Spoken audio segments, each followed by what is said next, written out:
ख्वाब देखने में क्या हर्ज है। क्या उम्मीद की जाए कि आइंदा एडमिशन के लिए माता पिता दिल्ली यूनिवर्सिटी की जगह ऑटो से ओखला भाग रहे होंगे कि जामिया में एडमिशन लेना है। वैसे जामिया में एडमिशन मिलना इतना आसान भी नहीं है।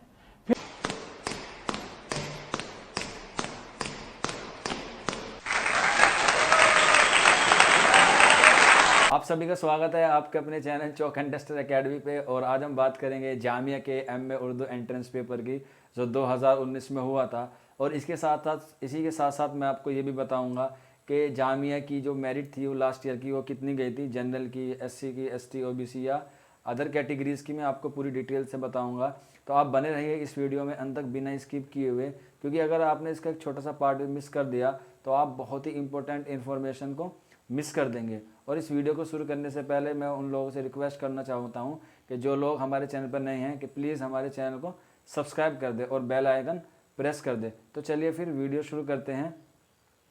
तो वीडियो शुरू करने से पहले एक गुड न्यूज़ और है आपके लिए, जो पूरे देश के लिए भी है या खासकर उन बच्चों के लिए जो जामिया में पढ़ते हैं। तो जैसा कि आपको मालूम होगा कि अभी MHRD ने, यानी कि जिसका नाम बदल के गवर्नमेंट ने अब क्या कर दिया, एजुकेशन मिनिस्ट्री कर दिया। उसने जामिया को पूरे हिंदुस्तान की टॉप यूनिवर्सिटी में गिना है और उसको कौन सा स्थान दिया है, उसको पहला स्थान दिया है। ये एक बहुत अच्छी बात है जामिया के लिए और पूरे देश के लिए, क्योंकि उसने जो है जितना अपना काम करके दिखाया वो काबिले तारीफ है। नमस्कार, मैं रवीश कुमार। जामिया माने यूनिवर्सिटी, पूरा नाम जामिया मिलिया इस्लामिया। कई लोग जामिया यूनिवर्सिटी लिख देते हैं, जो कि गलत है। इस गलत को तो आप सही भी कर सकते हैं, लेकिन क्या उस गलत को भी सही कर सकते हैं जो जामिया के साथ हुआ? क्या माना जाए कि दिसंबर 2019 से मार्च 2020 के दौरान जामिया को लेकर जो कुछ किया गया या हो रहा था उसका इंसाफ है जामिया को नंबर 1 का खिताब? क्या आप जामिया को लेकर बदलने लगे हैं? अगर मैं बोलूं कि आप नहीं बदलेंगे तो आप टीवी के सामने से तुरंत कहेंगे कि बिल्कुल सही कहा है कि नहीं। जामिया के छात्र वर्षों से जानते थे कि एक अच्छी यूनिवर्सिटी है, इसके शिक्षकों का भारत और दुनिया में नाम है। अगर रैंकिंग से ही देश की यूनिवर्सिटी बदल जाती तो मगध और पटना यूनिवर्सिटी के छात्र रात भर खुशी के मारे सो नहीं पाते, बिहार से इधर उधर भागना बंद कर देते, मगर ऐसा होता नहीं है। बड़ी अच्छी बात कही, तो वो मैं आपके साथ शेयर करना चाहता हूँ कि लगे हाथ आप जामिया के जो वाइस चांसलर हैं उनको भी बेस्ट वाइस चांसलर का खिताब दे दीजिए। हालांकि ये पता नहीं उसने किस बेस पे किया, लेकिन मुझे अच्छी लगी तो मैंने आपके साथ शेयर कर दी। यूनिवर्सिटी ज़्यादा अच्छी रहेगी तो उसका वाइस चांसलर भी उतना ही अच्छा रहेगा, तो लगे हाथ ये भी काम कर दीजिए आप। तो चलिए खैर इसको छोड़िए, बात करते हैं आज के हम पेपर की। तो जैसा कि आपको मालूम होगा कि जामिया का जो पेपर है वो 2 पार्ट में डिवाइड होता है। पहला पार्ट होता है ऑब्जेक्टिव का और दूसरा पार्ट होता है डिस्क्रिप्टिव का।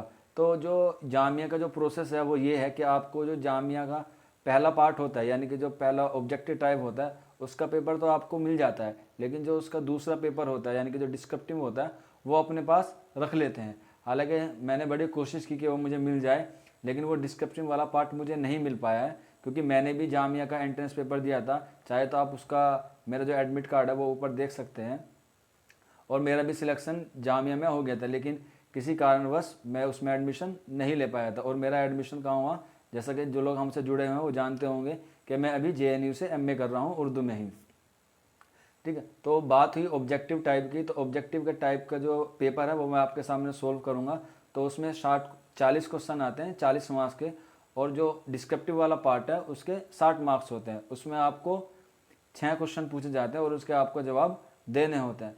तो फिर भी आपकी सहूलियत के लिए मैंने 2 साल यानी कि 2017 और 2018 का जो पेपर है उसका डिस्क्रिप्शन पोर्शन आपके सामने है। वो आप चाहे तो डिस्क्रिप्शन में से डाउनलोड करके एक आइडिया ले सकते हैं कि किस तरह से क्वेश्चन पूछे जाते हैं। हालांकि 2017 और 2018 का जो पैटर्न था वो 2019 में आके जामिया में चेंज कर दिया। पहले यूनिट में आते थे कि यूनिट में से आपको 3 में से कोई एक सवाल चूज करना होता था, लेकिन अभी जैसे 2019 में मैंने जो पेपर दिया उसका पैटर्न थोड़ा अलग था। उसमें आपसे 7 क्वेश्चन पूछे गए थे, जिसमें से आपको 6 करने होते हैं और एक क्वेश्चन 10 मार्क्स का होता था। तो इस हिसाब से 10 मार्क्स का एक क्वेश्चन हुआ तो 60 मार्क्स का आपका डिस्क्रिप्शन हुआ और 40 मार्क्स का आपका ऑब्जेक्टिव हुआ। तो इस तरह से आपको टोटल 100 नंबर में से मार्क्स मिलते हैं। और बहुत से बच्चों को नहीं पता होता है, मैं आपको बता दूं कि जामिया में एंट्रेंस में जो होती है वो नेगेटिव मार्किंग होती है।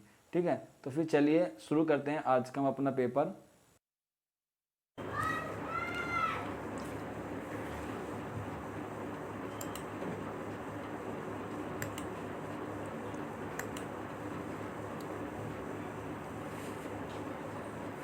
तो चलिए शुरू करते हैं पेपर। तो जैसा आपको दिख रहा होगा कि एंट्रेंस एग्ज़ाम है 2019 का, और सेक्शन कौन सा है, डी।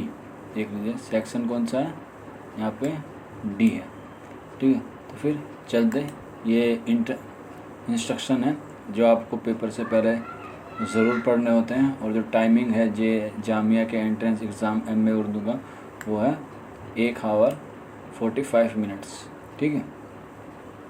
यानी कि लगभग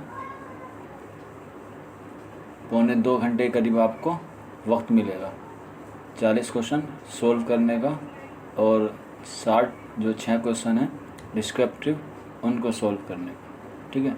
तो चलिए आप इंस्ट्रक्शन पढ़ते रहिए साथ के साथ, क्योंकि मैं इंस्ट्रक्शन नहीं पढ़ूंगा, आप सिर्फ देख लीजिए, क्योंकि अगर मैं इंस्ट्रक्शन पढ़ूंगा तो काफ़ी वीडियो लंबी हो जाएगी, ठीक है। बस आप ये नोट कर लीजिए यहाँ पे कि यहाँ पे क्या है, ये नेगेटिव मार्किंग होती है, 0.25 की नेगेटिव मार्किंग है जामे में MA उर्दू में, ठीक है। तो चलिए फिर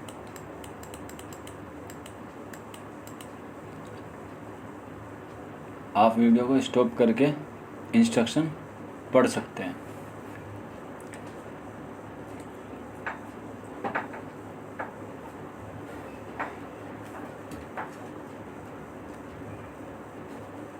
तो चलिए फिर शुरू करते हैं। पहला सवाल आपकी स्क्रीन पर, जैसा कि आपको पहले बता दिया गया है, तो ये रहा आपकी स्क्रीन पर पहला सवाल।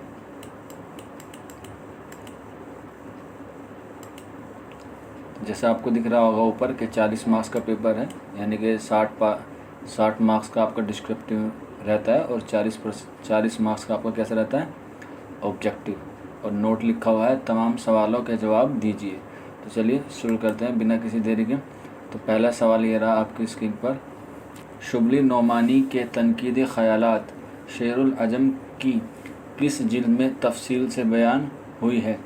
तो ऑप्शन आपके स्क्रीन पर दिख रहे होंगे, तो मैं सिर्फ आपको इसका सही जवाब बताऊंगा। तो इसका जो सही आंसर है वह है ऑप्शन सी, जिल्द 4 में इसकी तफसील से बयान किया गया है। बात करते हैं क्वेश्चन नंबर 2 की। तो सवाल नंबर 2 है, इनमें से मसूद हसन रिजवी अदीब की तनकीदी किताब कौन सी है।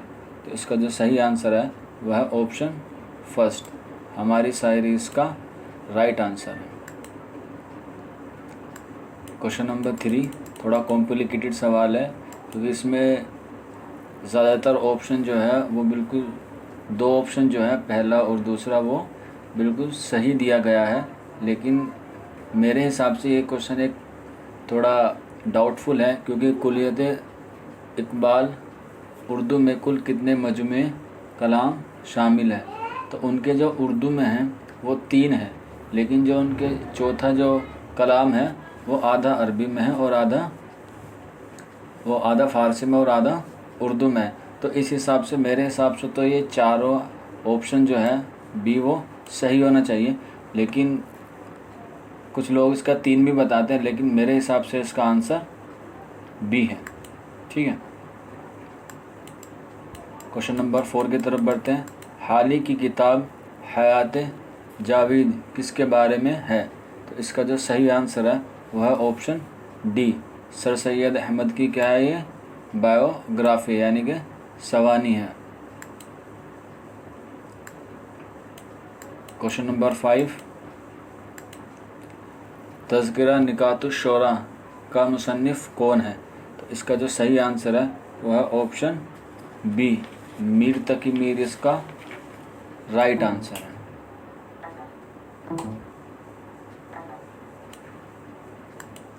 आइए अगले क्वेश्चन की तरफ बढ़ते हैं। क्वेश्चन नंबर 6,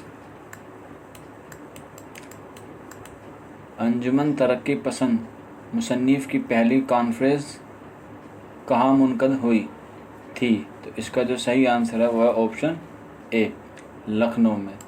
और कब हुई थी, 1936 में हुई थी, जिसकी सदारत मुंशी प्रेमचंद ने की थी, और उनका जो खुतबा था उस कॉन्फ्रेंस का खूब मशहूर हुआ। बात करते हैं क्वेश्चन नंबर 7 की। सवाल नंबर 7, मुखम्मस के एक बंद में कितने मिसरे होते हैं। तो इसका जो सही आंसर है वह ऑप्शन सी, 5 इसमें होते हैं। और 6 मिसरे की नज़्म को क्या कहा जाता है? मुसद्दस कहा जाता है। ठीक है, आइए अगले क्वेश्चन की तरफ बढ़ते हैं। क्वेश्चन नंबर 8,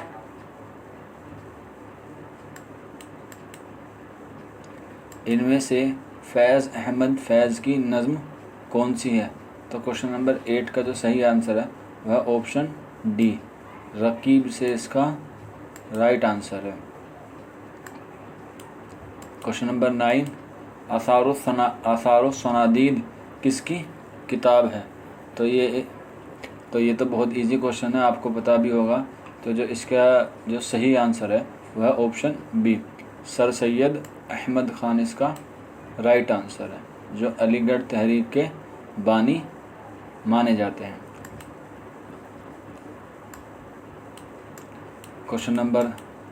सवाल नंबर 10, इनमें से रुबाइयात का मजमुआ कौन सा है? तो इसका जो सही आंसर है वह ऑप्शन डी, रूप। और किसका है? ये फिराक गोरखपुरी का है। सवाल नंबर 11, नई नज़्म का सफ़र किसकी किताब है? तो इसका जो सही आंसर है वह ऑप्शन बी, खलीलुर रहमान आज़मी इसका दुरुस्त जवाब है। आइए अगले क्वेश्चन की तरफ बढ़ते हैं। क्वेश्चन नंबर 12, इनमें से किसकी पैदाइश 18वीं सदी में हुई? तो क्वेश्चन नंबर 12 का जो सही आंसर है वह ऑप्शन डी, असदुल्ला खां गालिब इसका राइट आंसर है। और इनकी पैदाइश कब हुई? 1797 या 96 में इनकी पैदाइश हुई। हालांकि ज़्यादातर जो मुहक्किकीन हैं वो 1797 ही मानते हैं। क्वेश्चन नंबर 13, इनमें से किसका असल नाम शेख इमाम बख्श था? तो इसका जो सही आंसर है क्वेश्चन नंबर 13 का वह ऑप्शन ए, नासिक इसका सही जवाब है। क्वेश्चन नंबर 12, बहुत ही इजी सवाल, औद हिंदी किसका मजमुआ है? तो इसका जो सही आंसर है वह ऑप्शन सी, खतूत का। और इसके मुसन्निफ़ का नाम क्या है? इसके मुसन्निफ़ का नाम है असदुल्ला खां गालिब। क्वेश्चन नंबर 15, मोहम्मद हुसैन आज़ाद इनमें से किसके शागिर्द थे? तो क्वेश्चन नंबर 15 का सही आंसर है ऑप्शन डी, ज़ौक़ इसका सही जवाब है। और अपने वालिद के कहने पर मोहम्मद हुसैन आज़ाद ने ज़ौक़ की शागिर्दी इख्तियार की थी। और मोहम्मद हुसैन आज़ाद के वालिद का नाम था मोहम्मद बाकर, जिन्होंने उर्दू का पहला अखबार दिल्ली से निकाला। क्वेश्चन नंबर 16, हुसैन और इनकलाब किसकी तसनीफ़ है? तो इसका जो सही आंसर है क्वेश्चन नंबर 16 का वह ऑप्शन बी, जोश मलिह आबादी इसका दुरुस्त जवाब है। सवाल नंबर 17, इनमें से सहाफ़ी और नावल निगार दोनों हैसियत से कौन मशहूर है? तो इसका जो सही जवाब है वह ऑप्शन डी, हयातुल्लाह अंसारी इसका दुरुस्त जवाब है। सवाल नंबर 18, चंद हम असर किस मुसन्निफ़ की किताब है? तो इसका जो सही आंसर है सवाल नंबर 18 का वह ऑप्शन बी, खाका इसका सही जवाब है। और किसकी लिखी हुई है? मौलवी अब्दुल हक की लिखी हुई है। क्वेश्चन नंबर 19, उर्दू ज़बान के ब्रज भाषा से निकलने का नज़रिया इनमें से किसने पेश किया? तो ये बहुत ही इजी सवाल है।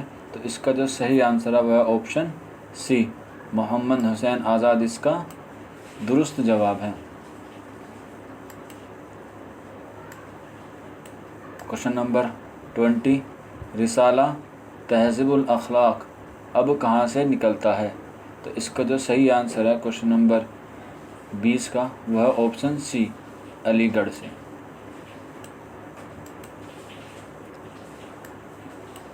सवाल नंबर 21, मीर तकी मीर किस शहर में मदफून है?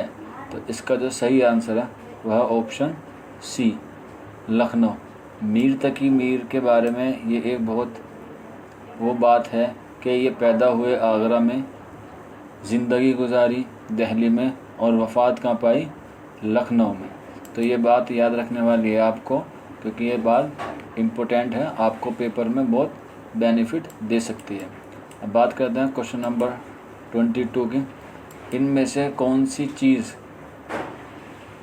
असूली तौर पर शेर के लिए ज़रूरी नहीं है? तो क्वेश्चन नंबर 22 का जो राइट आंसर है वह है ऑप्शन ए, रदीफ़ इसका बिल्कुल सही जवाब है। क्वेश्चन नंबर 23, उर्दू का पहला सफ़रनामा कौन सा है? उर्दू का पहला सफ़रनामा कौन सा है? तो इसका जो सही जवाब है वह ऑप्शन सी इसका दुरुस्त जवाब है। क्वेश्चन नंबर 24, दास्तान तारीख़ उर्दू किसकी किताब है? तो क्वेश्चन नंबर 24 का राइट आंसर है ऑप्शन फर्स्ट इसका सही जवाब है। क्वेश्चन नंबर 25, गालिब के मुकम्मल उर्दू दीवान की शरह इनमें से किस अदीब ने लिखी है? तो इसका जो सही आंसर है 25 का वह है ऑप्शन डी, अली हैदर नज़्म तबा इसका दुरुस्त जवाब है। क्वेश्चन नंबर 26, लखनऊ का दबिस्तान शायरी किसकी किताब है? तो ये क्वेश्चन थोड़ा डाउटफुल में है, क्योंकि इसका आंसर जो है वो अभी तक मिला नहीं है। तो आप इसका आंसर हमें ढूंढ के कमेंट बॉक्स में बता सकते हैं, लेकिन जहाँ तक मेरी उम्मीद है इसका जो सही आंसर होगा वो ऑप्शन बी होगा। फिर भी आप इसे डाउट में रखिए। आइए अगली तरफ बढ़ते हैं। क्वेश्चन नंबर 27, इब्नुल वक्त किस सिन्फ की किताब है? तो इसका जो सही आंसर है वो है ऑप्शन सी, नावल इसका राइट आंसर है। और किसका लिखा हुआ है? डिप्टी नज़ीर अहमद का ये लिखा हुआ नावल है। ये शेर किस शायर का है? तो निगाहें यार जिसे आशनाए राज करे, वो अपनी खूब किस्मती पे क्यों ना नाज करे। तो बताना है कि ये शेर किसका है। तो इसका जो सही आंसर है क्वेश्चन नंबर 28 का वह ऑप्शन बी, हसरत मोहानी का इसका राइट आंसर है। क्वेश्चन नंबर 29, नज़्म मारा इनमें से किस चीज़ से आरी होती है? तो क्वेश्चन नंबर 29 का ऑप्शन जो है वो है ऑप्शन ए, बिल्कुल सही जवाब है। काफिया इसका ऑप्शन बिल्कुल दुरुस्त है। आइए क्वेश्चन नंबर 30 की तरफ बढ़ते हैं। रिसाला गालिब नामा किस इदारे से निकलता है? तो इसका जो सही आंसर है वह ऑप्शन डी, गालिब इंस्टीट्यूट इसका दुरुस्त जवाब है। क्वेश्चन नंबर 31, इनमें से शुबली नोमानी की तसनीफ़ कौन सी है? तो इसका जो सही आंसर है वह ऑप्शन सी, अल मामून इसकी सही जवाब है, इसका सही जवाब है।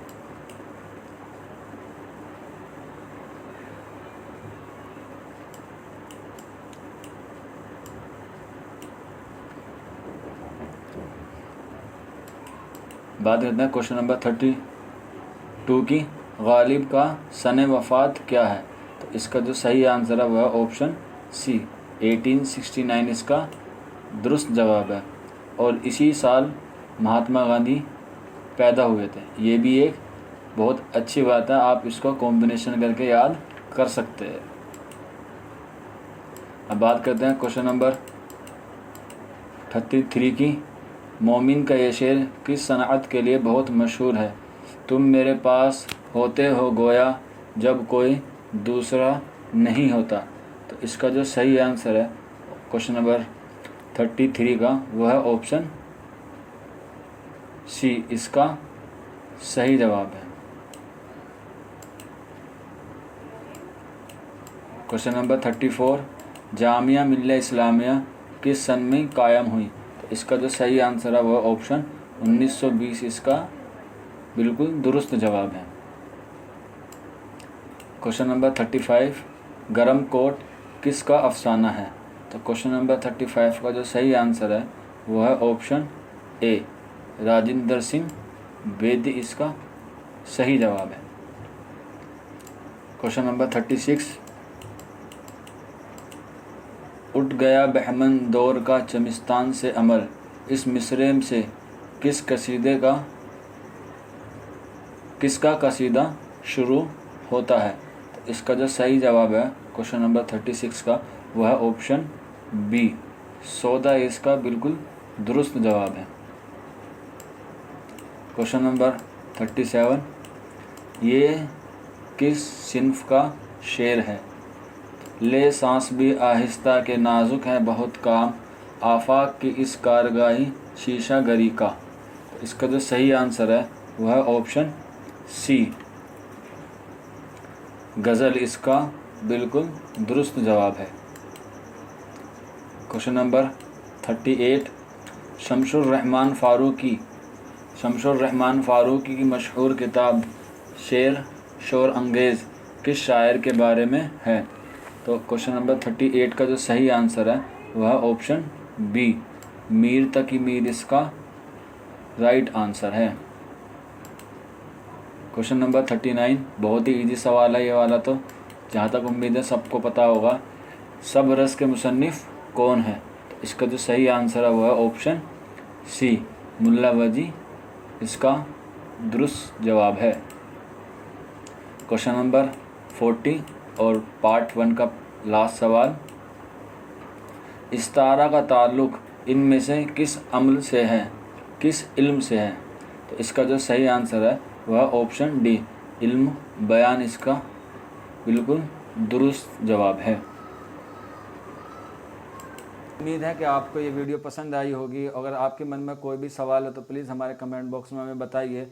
और जो बच्चे Jamia, JNU, AMU, DU in university से MA करना चाहते हैं उर्दू से, उनके लिए ये वीडियो बहुत ही बेनिफिट है। तो जैसा कि मैंने आपको वीडियो के शुरू में ही बताया था कि मैं आपको मेरिट भी बताऊंगा जामिया की, तो उसका स्क्रीनशॉट आप पूरी अपनी स्क्रीन पर देख सकते हैं कि जनरल की कितनी कैटेगरीज की गई है, मेरिट जो गई है वो कितनी गई है, OBC की कितनी गई है, SC की कितनी गई है, यानी कि जितनी भी कैटेगरी है सबकी स्क्रीन पर आपको दिख रहा होगा कि किसकी मेरिट कितनी गई है। तो जैसा मैंने आपको बताया था कि मैं अभी JNU का स्टूडेंट हूँ, लेकिन मैंने जामिया का एंट्रेंस भी क्लियर किया था, तो उसका लास्ट का जो रजिस्ट्रेशन अंक है वो 324 है। तो मैंने जामिया का एंट्रेंस भी क्लियर किया था जब मैंने जामिया का दिया था, और इसके साथ मैंने JNU का भी दिया था, लेकिन मेरा जो एडमिशन हुआ वो JNU में हुआ। तो वीडियो ख़त्म करने से पहले मैं आपसे एक बात शेयर करना चाहता हूँ कि बहुत से लोगों के मन में ये सवाल रहता है, या लोगों की मेंटलिटी इस तरह से बनी हुई है कि जामिया में सिर्फ एक तबके के लोग बच्चे होते हैं उनको ही एडमिशन मिल पाता है, दूसरे जो समुदाय हैं और जो समुदाय हैं हिंदुस्तान के उसको एडमिशन नहीं मिलता है। तो वह उस पर सिर्फ एक अलग तरह की एक समुदाय की यूनिवर्सिटी होने का टैग लग चुका है, टैग लगा चुके हैं लोग, लेकिन ऐसा नहीं है। तो चाहे आप गूगल करके देख सकते हैं कि उसके एलुमनाइज जो हैं वो दोनों ही, यानी कि समाज के हर तबके के लोग उसमें पढ़ सकते हैं। तो ये बात आप मन से, दिमाग से निकाल दीजिए कि जामिया में सिर्फ एक ही तबके के लोग पढ़ते हैं। तो जैसा आपको पता होगा कि दिसंबर में 2019 में जामिया के साथ कितना बुरा सलूक हुआ है, कितना बुरा उनके साथ किया गया है, फिर भी MHRD और जो इसका एजुकेशन मिनिस्ट्री नाम हो गया है उसने उसको टॉप रैंक दी है। तो इसके पीछे मुझे ये भी लगता है कि इसके पीछे जो दिसंबर वाली घटना है उसको छुपाने के लिए किया गया है। लेना है। वैसे जामिया में एडमिशन मिलना इतना आसान भी नहीं है, फिर भी जो लोग उन वजहों से नहीं जाते होंगे, क्या वो जाने लगेंगे उस तरफ? क्या उनके जहन से जामिया का वो पोस्टर उतर गया होगा जो व्हाट्सएप यूनिवर्सिटी ने चढ़ाए थे कि देशद्रोहियों का अड्डा है? तभी कहा कि दिसंबर की घटना और अगस्त की रैंकिंग में बड़ा क्या है, नाइंसाफी बड़ी है या रैंकिंग का इंसाफ बड़ा है? मेरे पास कोई तराजू नहीं है। बस यही कहना चाहता हूं। फिर मिलते हैं हम अगली वीडियो में किसी और नए पेपर के साथ। तब तक आप अपना ख्याल रखिए। शुक्रिया फॉर वॉचिंग दिस वीडियो। पढ़ेगा जामिया, लड़ेगा जामिया, जीतेगा जामिया। अगला स्टेशन जामिया मिलिया इस्लामिया है।